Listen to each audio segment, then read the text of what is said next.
अब हम देखते हैं फ्रैक्शंस की मल्टीप्लिकेशन। फ्रैक्शंस की मल्टीप्लिकेशन बहुत आसान है। जिस तरह के हम सिंपल नंबर्स की मल्टीप्लिकेशन करते हैं, इसी तरह हम फ्रैक्शंस की भी मल्टीप्लिकेशन करते हैं। आइए हम इसको पहले डायग्राम्स की मदद से समझते हैं, फिर उसके बाद मैं आपको डायरेक्ट मेथड बताऊंगी कि इनको हम फ्रैक्शंस को मल्टीप्लाई कैसे कर सकते हैं। डायग्राम की मदद से आपके लिए इजी हो जाएगा इन एग्जांपल्स को समझना। यहाँ पे मेरे पास 3 सर्कल है, मैंने उनको 4 में डिवाइड किया हुआ है। हर सर्कल के 4 पार्ट्स हैं। मैंने हर सर्कल को उसके 4 पार्ट्स में डिवाइड किया हुआ है और उसमें से एक पार्ट शेडेड है, इसलिए हम कह सकते हैं कि तीनों सर्कल का 1/4 या 1 आउट ऑफ 4 पार्ट शेडेड है। अब हम इसको सिंपली अगर हम इनको एडिशन करें, हम 1/4 प्लस 1 आउट ऑफ 4 और 1 आउट ऑफ 4 हम तीनों को प्लस कर सकते हैं। लेकिन इसके लिए हम एक और वे ऑफ एक्सप्रेशन भी यूज कर सकते हैं। उसमें हम इसको कुछ ऐसे लिख सकते हैं, 3 टाइम्स 1 आउट ऑफ 4। ये भी वही बात हो जाएगी जो कि 1 out of 4 plus 1 out of 4 plus 1 out of 4 या 3/4 को हम ऐड करेंगे। उसी तरह से हम इसको एक मल्टीप्लिकेशन की एक्सप्रेशन में 3 टाइम्स क्वार्टर लिख सकते हैं, जिसका मतलब वही होगा जो कि एडिशन में इसको 3 दफा जमा करने से है। 3 times 1 out of 4 is equals to 3 out of 4। तो डायग्राम से भी हम देख सकते हैं कि अगर हम इसकी डायग्राम ड्रॉ करना चाहें तो वो कुछ इस तरह से होगी कि हमारे सर्कल के 3 पार्ट्स शेडेड होंगे और एक पार्ट शेडेड नहीं होगा, जो शो करता है कि ये 3 आउट ऑफ 4 इज शेडेड। तो इस तरह से हम इसको एडिशन को मल्टीप्लिकेशन में चेंज कर सकते हैं। इसकी एक और एग्जांपल देखते हैं। यहाँ पे मेरे पास 5 रेक्टेंगुलर्स हैं। इन रेक्टेंगुलर शेप को मैंने 2 पार्ट्स में डिवाइड किया हुआ है। हर पार्ट 1 आउट ऑफ 2 है। हर रेक्टेंगुलर पार्ट का पार्ट शेडेड है। तो मेरे पास मैं इसको अगर एडिशन की फॉर्म में लिखूंगी तो इस तरह से मेरे पास एक्सप्रेशन आ जाएगा, plus 1 out of 2 plus 1 out of 2 plus 1 out of 2। तो ये मेरे पास 5 एडिशंस हो गई हाफ की। तो मैं इनको सिंपल वे में 5 टाइम्स हाफ ही लिख सकती हूँ, जो कि मेरे पास 5/2 हो जाएगा। इसको अगर मैं अपने डायग्राम में शो करना चाहूँ तो मेरे पास 5 हाफ्स आ जाएंगे, या अगर हम इसको मिक्स नंबर बना के लिखें तो ये यूं आ जाएगा, जिसका मतलब ये होगा कि हमारे पास 2 होल शेडेड हैं, 2 होल शेडेड हैं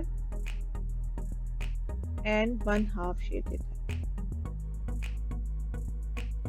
ये एंड इसमें से सिर्फ मेरा हाफ पोर्शन शेड,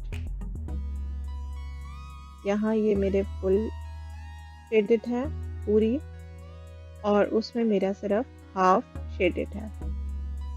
तो ये आंसर मेरा इसको रिप्रेजेंट कर रहा है। तो फ्रैक्शन की मल्टीप्लिकेशन एक नंबर के साथ इस तरह से होगी। अब इसकी एक और एग्जांपल देख लेते हैं। इस एग्जांपल में मेरे पास 3 स्क्वायर्स हैं जिनको मैंने 4 पार्ट्स में डिवाइड किया हुआ है। हर 4 पार्ट्स में से 3 पार्ट्स शेडेड हैं।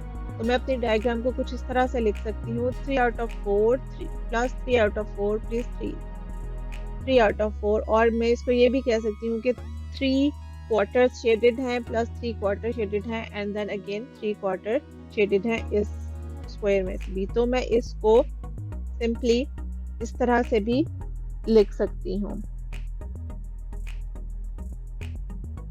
3 इन टाइम्स 3 क्वार्टर, जो कि आंसर मेरे पास आ जाएगा 9/4।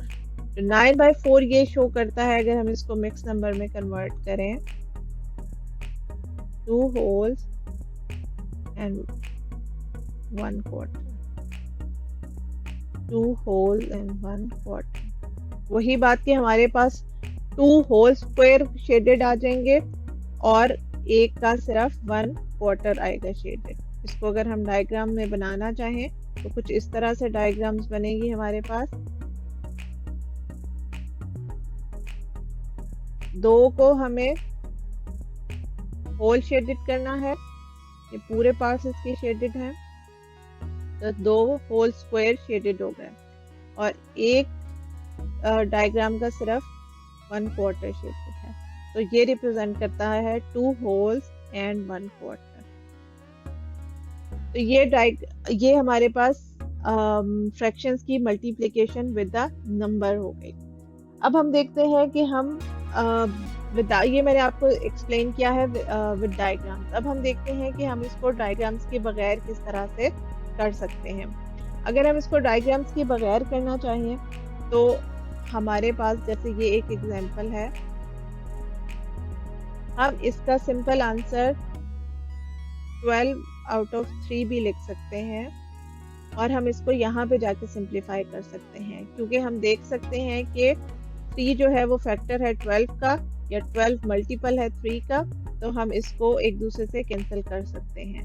तो 3 टाइम्स 1 एंड 3 टाइम्स 4, तो हमारे पास आंसर है सिंपली 4। लेकिन हम इसका एक और तरीका भी कर सकते हैं, हम इसको बिगनिंग में ही सिंपल फॉर्म में चेंज कर लें, जो कि 3 and 2, 3 times 2 is 6, तो हम इसको कैंसिल कर सकते हैं 2 से, एंड 2 times 2, अब हमने इस 2 को और इस 2 को मल्टीप्लाई करना है, तो जो कि 4 आ जाएगा आंसर हमारे पास। तो आई होप आपको इन एग्जाम्पल से समझ आ गया होगा कि हम फ्रैक्शन की मल्टीप्लिकेशन किसी नंबर के साथ किस तरह से करते हैं।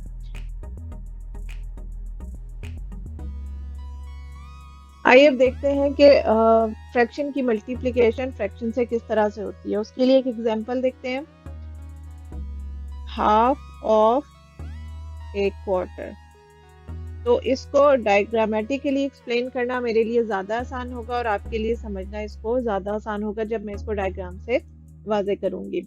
हाफ ऑफ 1 क्वार्टर का मतलब है हमारे पास एक क्वार्टर पहले से है, एक शेप के हमने 4 पार्ट्स किए हैं और उनमें से 1 क्वार्टर जो है वो शेडेड है। अब हमें इसको हाफ में चेंज करना है। हाफ ऑफ अ क्वार्टर का मतलब हो जाएगा कि मैं इस क्वार्टर को हाफ में चेंज कर दूंगी। तो पहले हमारे पास क्वार्टर था, अब उस क्वार्टर को हाफ में चेंज कर दिया तो हमारे पास ये आ गया। तो 1 क्वार्टर ऑफ हाफ को अगर हम यूं देखें तो हमारे पास न्यूमरेटर मल्टीप्लाई हो जाएंगे और डिनोमिनेटर एक दूसरे से मल्टीप्लाई हो जाएंगे, तो जो कि कुछ इस तरह से बनेगा 1 into 1, 2 into 4, that is equals to 1 out of 8। और अगर हम इसको डायग्राम से देखें तो ये हमारी डायग्राम भी 1 out of 8 को ही रिप्रेजेंट करती है। हमारे पास 8 पार्ट में से 1 शेडेड है, तो इससे हमें ये पता चलता है कि हाफ ऑफ 1 क्वार्टर जो है वो 1/8 बन जाता है। तो इस तरह से हम डायग्रामेटिकली अगर देखेंगे तो हमारे पास फ्रैक्शन की मल्टीप्लिकेशन फ्रैक्शन से समझनी आसान हो जाएगी।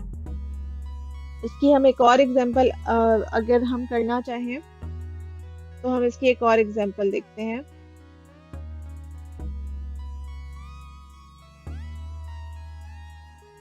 अब हम इसकी एक और एग्जांपल देखते हैं जो कि है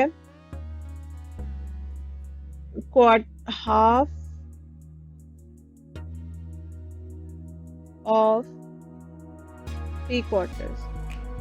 अगर हम इसको देखते हैं सिंपली मैथमेटिकली तो ये हमारे पास कुछ इस तरह से एक्सप्रेशन आ जाएगा जो कि 3 out of 8 है। अब इसको हम डायग्रामेटिकली देखते हैं कि ये किस तरह से बनेगा।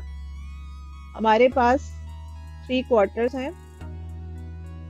3 क्वार्टर्स का मतलब है कि एक रेक्टेंगल के 3 पार्ट्स शेडेड हैं। 3 out of 4 is shaded। और मैंने इसमें से हाफ पार्ट, मैंने इसको फर्दर हाफ में डिवाइड कर दिया है। तो अब मेरे पास वो रिड्यूस होके इस पोर्शन में आ गया है। मेरा हाफ जो है वो छोटा हो गया है क्योंकि मैंने इस डायग्राम को फर्दर हाफ में डिवाइड कर दिया है। तो मेरे पास 3 out of 8 पार्ट जो है वो शेडेड है। तो ये हमारी रिप्रेजेंटेशन है डायग्रामेटिकली फ्रैक्शन को फ्रैक्शन से मल्टीप्लाई करने की। ये सिर्फ एक एग्जाम्पल है, ये जो आपको समझाने के लिए मैंने ये सारा डायग्राम बनाया है। अगर आप इसको बगैर डायग्राम के भी सॉल्व करना चाहें तो बहुत आसानी से ये सॉल्व हो जाता है। आइए अब उसकी कुछ एग्जाम्पल देखते हैं कि अगर हम इसको बगैर डायग्राम के सॉल्व करना चाहें। उस केस में यहाँ पे आप देखिए मेरे पास एक 2 फ्रैक्शन है।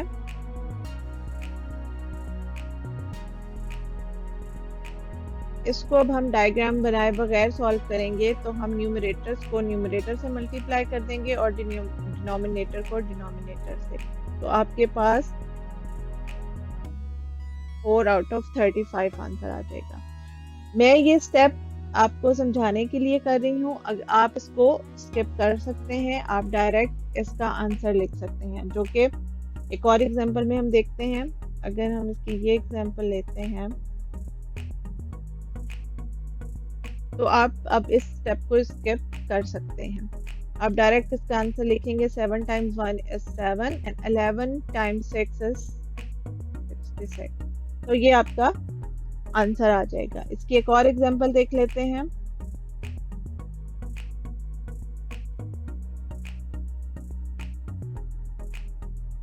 तो हमारे पास 5 times 1 and 12 times 3 जो हो जाएगा 36 आ जाएगा। तो इस तरह से सो एंड सो हम इनको सारे फ्रैक्शंस को सॉल्व कर सकते हैं।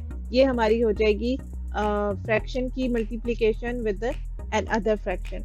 इसके बारे में अगर आपके कोई भी क्वेश्चन या कोई क्यूरीज हो वो आप मुझे कमेंट्स में लिख सकते हैं। अगर आपको वीडियो अच्छी लगे तो आप इसको लाइक एंड सब्सक्राइब ज़रूर कीजिएगा और अपने कमेंट से मुझे ज़रूर बताइएगा कि आपको ये कितना समझ में आया।